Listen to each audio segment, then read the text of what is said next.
नमस्कार दोस्तों, मैं Shailendra Shukla, lecturer computer engineering, government Khaitan polytechnic college Jaipur, GPC Jaipur YouTube channel पर आपका हार्दिक स्वागत करता हूं। तो दोस्तों, आज इस वीडियो लेक्चर में हम स्टैक ऑर्गेनाइजेशन के बारे में विस्तार से जानेंगे। तो चलिए अब हम बात करते हैं स्टैक ऑर्गेनाइजेशन की। स्टैक एक स्टोरेज स्ट्रक्चर होती है जो कि डेटा या इंफॉर्मेशन को स्टोर करने के काम आती है। स्टैक में जो आइटम सबसे लास्ट में डाला जाता है, निकालते वक्त वह आइटम सबसे पहले रिट्रीव किया जाएगा। इसीलिए हम स्टैक को लास्ट इन फर्स्ट आउट भी बोलते हैं। स्टैक का उपयोग हम कंपाउंड अरिथमेटिक ऑपरेशंस और नेस्टेड सबरूटीन कॉल्स में करते हैं। यहाँ पर हम देख रहे हैं कि स्टैक के जो फिगर है, इस फिगर में स्टैक में जो आइटम लास्ट में डाला गया है वह आइटम फर्स्टली रिट्रीव किया जाएगा, यानी कि उस आइटम जो कि लास्ट में डाला गया उसको सबसे पहले रिट्रीव किया जाएगा। स्टैक ऑर्गेनाइजेशन में एक बहुत ही महत्वपूर्ण रजिस्टर होता है और वह रजिस्टर है स्टैक पॉइंटर रजिस्टर। यह स्टैक पॉइंटर रजिस्टर जो हमारे स्टैक में टॉप आइटम स्टोर है उसके एड्रेस को होल्ड या स्टोर करने के काम आता है। स्टैक में मुख्यतः दो ऑपरेशन हम करते हैं। पहला ऑपरेशन है पुश ऑपरेशन। पुश ऑपरेशन में स्टैक के अंदर कोई आइटम डाला जाता है और दूसरा ऑपरेशन है पॉप ऑपरेशन।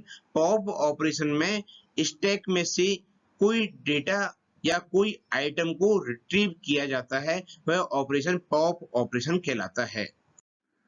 स्टैक मुख्यतः दो प्रकार के होते हैं, रजिस्टर स्टैक और मेमोरी स्टैक। यदि हम बात करें रजिस्टर स्टैक की, तो ये register stack can be organised as a collection of a finite number of registers. यहाँ पर हम जैसा कि चित्र में देख रहे हैं, स्टैक में कई सारे रजिस्टर हैं, जैसे कि डीआर डेटा रजिस्टर होता है जिसमें हम उस आइटम को रखते हैं जो कि हमें स्टैक में डालना है। एसपी स्टैक पॉइंटर रजिस्टर है जो कि स्टैक के टॉप आइटम के एड्रेस को डिनोट करता है। फुल और एम्प्टी दो 1 बिट के रजिस्टर हैं। ये फुल और एम्प्टी रजिस्टर हमें बताएंगे कि हमारा स्टैक फुल है या हमारा स्टैक एम्प्टी है। अगर हमारी फुल बिट 1 है तो इसका मतलब स्टैक हमारा पूरा फुल है, और यदि हमारी एम्प्टी बिट 1 है तो यह हमें बताएगा कि हमारा स्टैक अभी पूर्णतः खाली है।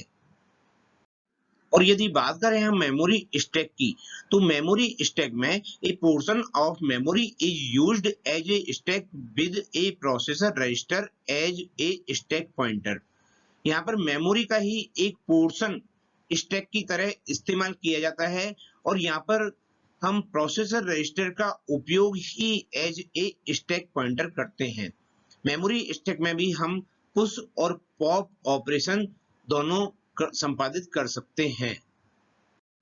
तो आइए अब हम देखते हैं यहाँ पर कि पुश ऑपरेशन कैसे संपादित किया जाता है।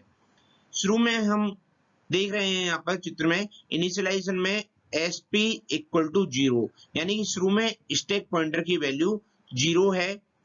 एम्प्टी इक्वल टू 1, यहाँ पर स्टैक अभी पूर्णतः खाली है इसलिए एम्प्टी रजिस्टर की वैल्यू 1 होगी और फुल रजिस्टर की वैल्यू 0 होगी। अब पुश ऑपरेशन करने पर सबसे पहले स्टैक पॉइंटर की वैल्यू 1 से बढ़ जाएगी, तो यहाँ पर SP equal to SP plus 1 हो जाएगा। उसके पश्चात डेटा रजिस्टर में जो आइटम हमारा स्टोर है उसको हम डाल देंगे SP रजिस्टर वाले एड्रेस की मेमोरी में।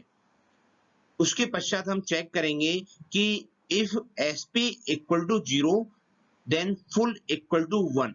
यहाँ पर जब ये 63 SP की वैल्यू हो जाएगी उसके बाद में SP की वैल्यू 0 होगी, SP equal to SP plus 1 होने पर। तो जैसे ही SP की वैल्यू 0 होगी इसका मतलब हमारा स्टैक अब पूर्णतः भर चुका है, अब उसमें कोई नया डेटा नहीं आ सकता। तो यहाँ पर हम कह सकते हैं कि if SP equal to 0 then full equal to 1, यानी कि फुल जो 1 बिट रजिस्टर है उसकी वैल्यू हो जाएगी 1 और एम्प्टी जो रजिस्टर है उसकी वैल्यू यहाँ पर हो जाएगी 0। चलिए अब हम बात करते हैं पॉप ऑपरेशन की। पॉप ऑपरेशन का मतलब है कि जो हमारे स्टैक में पहले से डेटा स्टोर है उसके टॉप एलिमेंट को बाहर निकाल के डाटा रजिस्टर में डालना। यहाँ पर जैसा कि हम देख रहे हैं शुरू में dr equal to m of sp, यानी कि जो स्टैक पॉइंटर हमें टॉप एलिमेंट को बता रहा है उसको हम सबसे पहले डाल देंगे डेटा रजिस्टर में बाहर निकाल के। फिर स्टैक पॉइंटर चूंकि अब नीचे आ चुका है इसलिए sp equal to sp minus 1 हो जाएगा, और यदि sp की वैल्यू 0 यानी कि स्टैक पॉइंटर इक्वल टू 0 हो गया तो इसका मतलब हमारा स्टैक में से सभी डेटा निकल चुके हैं, अर्थात हमारा स्टैक अब पूर्णतः खाली हो गया है। तो यहाँ पर empty इक्वल टू 1 हो जाएगा और फुल इक्वल टू 0 हो जाएगा। तो इस प्रकार यह पॉप ऑपरेशन स्टैक में काम करेगा। इसी अर्थमेटिक एक्सप्रेशन को हम 3 प्रकार के नोटेशन में लिख सकते हैं। पहला नोटेशन है इनफिक्स नोटेशन। इनफिक्स नोटेशन में जो हमारे ऑपरेंड होते हैं उनके बीच में ऑपरेटर मेंशन किया जाता है, जैसे a प्लस बी। यहाँ पर a और b हमारे ऑपरेंड है और उनके बीच में हमें एडिशन करना है, तो इसलिए हम इस एक्सप्रेशन को इनफिक्स नोटेशन में लिखेंगे a प्लस बी। दूसरा नोटेशन होता है प्रीफिक्स नोटेशन। प्रीफिक्स नोटेशन में ऑपरेंड से पहले ऑपरेटर लगाया जाता है, जैसे कि a प्लस बी को प्रीफिक्स नोटेशन में हम लिखेंगे प्लस ए बी। इसी तरह से तीसरा नोटेशन होता है पोस्ट फिक्स नोटेशन, जिसे हम रिवर्स पॉलिश नोटेशन भी बोलते हैं। इस पोस्ट फिक्स नोटेशन में ऑपरेंड के पश्चात ऑपरेटर लगाया जाता है, जैसे हम a प्लस बी को पोस्ट फिक्स नोटेशन में a b और उसके पश्चात प्लस लिखकर ए बी प्लस लिखेंगे। स्टैक ऑर्गेनाइजेशन में पोस्टफिक्स नोटेशन का उपयोग किसी भी अर्थमेटिक एक्सप्रेशन को इवेल्युएट करने के लिए किया जाता है। जैसे कि उदाहरण के तौर पर यदि हमारा एक अर्थमेटिक एक्सप्रेशन है a into B plus C into D, तो जैसा कि हम सब जानते हैं कि पोस्टफिक्स नोटेशन में सबसे पहले ऑपरेंड आते हैं और उसके पश्चात ऑपरेटर आता है। तो यदि a into B plus C into D को हम पोस्टफिक्स नोटेशन में चेंज करेंगे तो सबसे पहले हम a b ऑपरेंड जो है उनको लिखेंगे, फिर उसके पश्चात ऑपरेटर यानी कि स्टार लगाएंगे, फिर प्लस इसी प्रकार c और d ऑपरेंड लेंगे और उसके पश्चात मल्टीप्लिकेशन यानी स्टार ऑपरेटर लगाएंगे। सेकंड स्टेज में चूंकि अब ए बी स्टार और सी डी स्टार के बीच में प्लस ऑपरेटर है तो इसे भी हम ए बी स्टार और सी डी स्टार के पश्चात लगाएंगे, यानी कि a into B plus C into D जो हमारा अर्थमेटिक एक्सप्रेशन है यह पोस्ट फिक्स नोटेशन में लिखा जाएगा A B star C D star plus. यदि a की वैल्यू 3, b की वैल्यू 4, c की वैल्यू 5 और d की वैल्यू 6 है तो 3 इंटू 4 प्लस 5 इंटू 6 को हम पोस्ट फिक्स नोटेशन में लिखेंगे 3 4 स्टार 5 6 स्टार प्लस। तो आइए अब हम देखते हैं कि पोस्ट फिक्स नोटेशन का इवैल्यूएशन प्रोसीजर क्या होता है। First, scan the expression from left to right, यानी कि जो भी हमारा पोस्ट फिक्स नोटेशन है उसको हम लेफ्ट टू राइट पढ़ते जाते हैं। Second, when an operator is reached, perform the operation with the two operand found on the left side of the operator।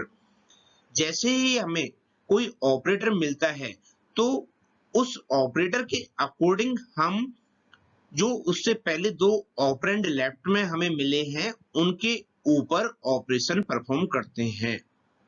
Then third, replace the two operand and the operator by the result obtained from the operation। और उसके पश्चात हम जो दो operand के ऊपर हमने जो ऑपरेशन किया है उससे जो रिजल्ट आया है उसको हम वहां पर लिख देते हैं। जैसे कि यहाँ पर जो हमारा पोस्ट फिक्स नोटेशन में 3 4 स्टार 5 6 स्टार प्लस हमने लिखा था। सबसे पहले हम इसको लेफ्ट टू राइट स्कैन करेंगे तो सबसे पहले 3 आया, 4 आया, देन स्टार। यहाँ पर ऑपरेटर आते ही हम क्या करेंगे, स्टार से पहले जो 3 और 4 यानी 3 और 4 जो हमारे ऑपरेंड हैं उसके ऊपर मल्टीप्लिकेशन लगाएंगे। तो यहाँ पर 3 4 जा 12 हो जाएगा। उसके पश्चात 12, देन 5 आया, फिर आया 6, फिर आया स्टार। जैसे ही स्टार आया तो स्टार से पहले ऑपरेंड आए हमारे 5 और 6। अब हम इन 5 और 6 के ऊपर मल्टीप्लिकेशन का ऑपरेशन करेंगे, यानी कि 5 6 जा हो जाएगा 30। अब फिर हम लिखेंगे 12 30 प्लस। अब जैसे ही ये प्लस आया यहाँ पर एडिशन करना होगा हमें, और एडिशन होगा प्लस से पहले दो ऑपरेंड 12 और 30 के ऊपर। तो जैसे ही हम 12 प्लस 30 करेंगे हमारा आंसर आ जाएगा 42 यानी कि 42। इस प्रकार हम किसी भी अर्थमेटिक एक्सप्रेशन को इवेल्युएट करते हैं with the help of postfix notation. तो चलिए अब हम देखते हैं कि हम स्टैक के द्वारा किसी पोस्टफिक्स नोटेशन की सहायता से किसी अर्थमेटिक एक्सप्रेशन को कैसे इवेल्युएट करते हैं। यहाँ पर ये प्रोसीजर दिया हुआ है स्टैक इवैल्यूएशन। सबसे पहले get value, if value is data then push data, यानी कि जो हमारे वैल्यू अगर डेटा है यानी कि अगर वो ऑपरेंड है तो उन ऑपरेंड या डेटा को स्टैक में डाल दो। Else if value is operation, otherwise अगर वैल्यू उसकी ऑपरेशन है यानी कि कोई ऑपरेटर है तो पॉप करो, पॉप पॉप यानी कि 2 बार डेटा को पॉप करो और इवेल्युएट, और उस ऑपरेशन के अकॉर्डिंग इवेल्युएट करो, और जो रिजल्ट आएगा उसको स्टैक के अंदर पुश करो, यानी कि जो रिजल्ट है उसको स्टैक में डाल दो। जैसे कि ये जो हमारा एग्जाम्पल था 3 × 4 + 5 × 6, इसको हमने पोस्टफिक्स नोटेशन में 3 4 स्टार 5 6 स्टार प्लस लिखा था। आइए अब हम देखते हैं कि स्टैक की सहायता से हम इस पोस्टफिक्स नोटेशन को कैसे सॉल्व करते हैं। सबसे पहले हमारा डेटा आया 3, ये वैल्यू है इसलिए इसे हमने स्टैक में डाल दिया। उसके पश्चात नेक्स्ट डेटा आया 4, ये भी वैल्यू है तो इसे भी हमने स्टैक में डाल दिया। उसके पश्चात हमारा आया स्टार यानी कि मल्टीप्लिकेशन। जैसे ही मल्टीप्लिकेशन आया तो हमने पूर्व में डाले गए दोनों ऑपरेंड यानी कि 3 और 4 को बाहर निकाल लिया, और 3 और 4 को बाहर निकाल के उनके ऊपर हमने मल्टीप्लिकेशन किया तो हमारा रिजल्ट आया 12। उस 12 को हमने स्टैक के अंदर डाल दिया। अब आगे बढ़ते हैं। आगे बढ़ने पर हमारा आया 5, उसके आगे आया 6, 5 और 6 चूंकि ऑपरेंड है इसलिए स्टैक में डाल दिए जाएंगे। अब जैसे ही हमारा नेक्स्ट स्टार आया यानी कि यहाँ पर आ गया ऑपरेशन, तो जैसे ही हमारा ऑपरेशन आया तो पूर्व में जो 5 और 6 यानी 5 और 6 हमने डाले हैं उन डेटा को हम बाहर निकाल लेंगे और उसके ऊपर हम मल्टीप्लिकेशन अप्लाई करेंगे। तो 5 6 जा होते हैं 30 यानी कि 30। अब 30 को हम स्टैक में डाल देंगे। उसके पश्चात नेक्स्ट आया हमारा प्लस, जो कि अगेन ऑपरेशन है। अब जैसे ही यहाँ पर प्लस आया तो हमने 30 और 12 दोनों डेटा जो है जो ऑपरेंड है उनको हमने बाहर निकाल लिया, और 30 + 12 यानी कि एडिशन हमने यहाँ पर किया, और एडिशन करने पर जो रिजल्ट आया वो आया हमारा 42। इस 42 को हम स्टैक में डाल देंगे। तो फाइनली हमारा रिजल्ट जो है अर्थमेटिक एक्सप्रेशन का वो 42 यहाँ पर स्टैक की सहायता से आ गया है। तो दोस्तों आज हमने इस वीडियो लेक्चर में जाना कि स्टैक क्या होता है, स्टैक के कौन कौन से प्रकार होते हैं, स्टैक पॉइंटर क्या करता है, स्टैक के ऊपर हम पुश और पॉप ऑपरेशन कैसे परफॉर्म करते हैं, स्टैक की सहायता से हम पोस्टफिक्स नोटेशन के द्वारा किसी अर्थमेटिक एक्सप्रेशन को कैसे इवेल्युएट करते हैं, इसके बारे में भी हमने विस्तार से इस वीडियो लेक्चर में जाना। दोस्तों मेरे अन्य कई e lecture GPC Jaipur YouTube channel पर अपलोड हैं। तो मेरी आपसे गुजारिश है कि आप जीपीसी जयपुर चैनल को सब्सक्राइब करें और वहां पर मेरे वीडियो जो अन्य ई लेक्चर के रूप में वहां पर उपलब्ध हैं उनको देखें, उनसे लाभान्वित हों और उनको लाइक भी करें। धन्यवाद।